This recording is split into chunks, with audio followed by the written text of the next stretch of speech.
مشرق وسطی سے ایک خبر نے سب کو چونکا دیا ہے۔ خبر یہ ہے کہ ایران ابھی سے اگلی جنگ کی تیاری کر رہا ہے۔ جی ہاں، بالکل صحیح آپ نے سنا کہ ایران جنگ بندی کے دوران اگلی جنگ کی تیاری کر رہا ہے۔ ابھی مشرق وسطی میں حالات تھوڑے سے بہتر ہو رہے ہیں۔ امریکہ اور ایران کے میز پر بات چیت کے لیے ایک بار پھر سے راستہ ہموار ہونے کی کوشش کی جا رہی ہے، لیکن جو خبر تہران سے آ رہی ہے اس نے پوری دنیا کو چونکا دیا ہے کہ ایران دراصل جنگ بندی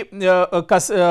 تصور بھلے ایک طرح سے ہو، جنگ بندی کی کوششیں بھلے کی جا رہی ہوں، لیکن ایران دوسری طرف اگلی جنگ کے لیے تیار ہے، کیونکہ ایران کو معلوم ہے کہ اسرائیل کبھی بھی اس کے اوپر بہت بڑا حملہ کر سکتا ہے۔ امریکہ پر بھروسہ نہیں کیا جا سکتا ہے، یعنی ایران کہیں نہ کہیں اس کے اوپر الارمنگ سچویشن ہے اور حملے کبھی بھی ہو سکتے ہیں۔ اس وجہ سے جب مشرق وسطی میں تھوڑے سے حالات بہتر ہو رہے ہیں تو ایران اب اگلی جنگ کے لیے تیاری کر رہا ہے۔ جی ہاں، یہ تہران کی دراصل نئی حکمت عملی ہے، کیونکہ امریکہ کے ساتھ جنگ بندی کے باوجود ایران نے اپنی فوجی تیاریوں میں کوئی کمی نہیں کی ہے۔ حالانکہ پوری طور سے ابھی پر جنگ بندی نہیں ہوئی ہے، کوئی اس کا باقاعدہ اعلان نہیں ہوا ہے، کوئی اس کے لیے روڈ میپ یا خاکہ تیار نہیں ہوا ہے، لیکن پھر بھی یہ کوشش کی جا رہی ہے، امید جتائی جا رہی ہے، بھروسہ ہے کہ آنے والے دنوں میں امریکہ اور ایران کے درمیان ایک طرح سے جنگ بندی ہو سکتی ہے۔ لیکن آپ دیکھیے کہ ایران اپنی فوجی تیاریوں میں ایک طرح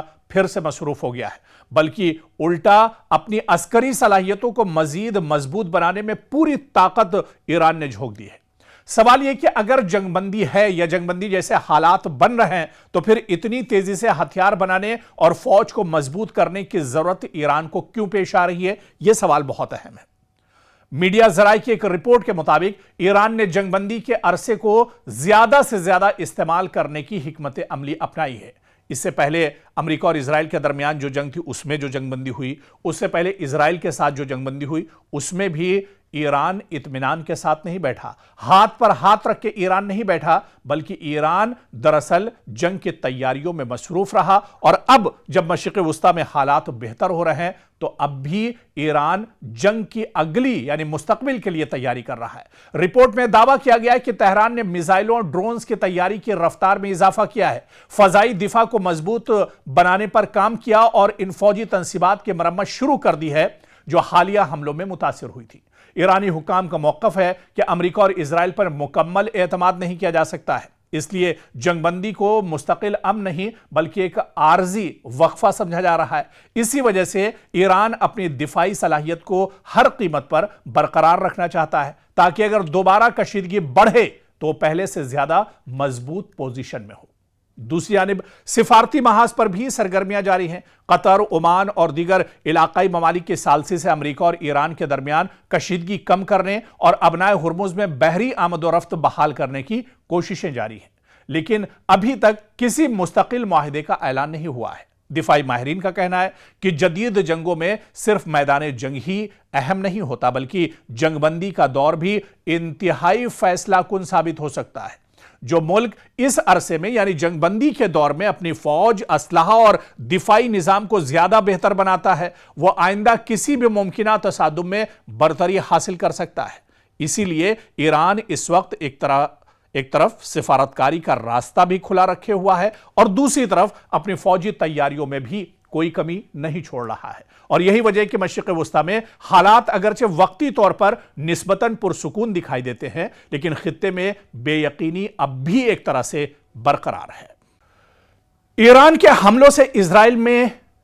کہاں پر سب سے زیادہ تباہی ہوئی ہے، یہ سوال سب سے امپورٹنٹ ہے۔ حالانکہ حالیہ دنوں جو جنگ چل رہی یا حالیہ دنوں مشرق وسطی میں جو حالات خراب ہیں اس میں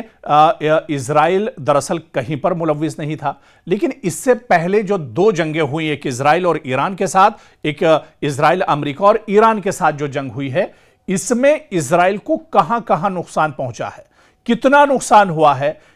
کتنی تیزی سے اسرائیل ابھر سکتا ہے یا اسرائیل کو کتنا بڑا دھچکا لگا ہے، دراصل اس کو یہاں پر سمجھنا بہت اہم ہوگا۔ جس اسرائیل کا دفاعی نظام دنیا کا مضبوط ترین سمجھا جاتا تھا، کیا ایران اس میں شگاف ڈالنے میں کامیاب ہوا ہے؟ اور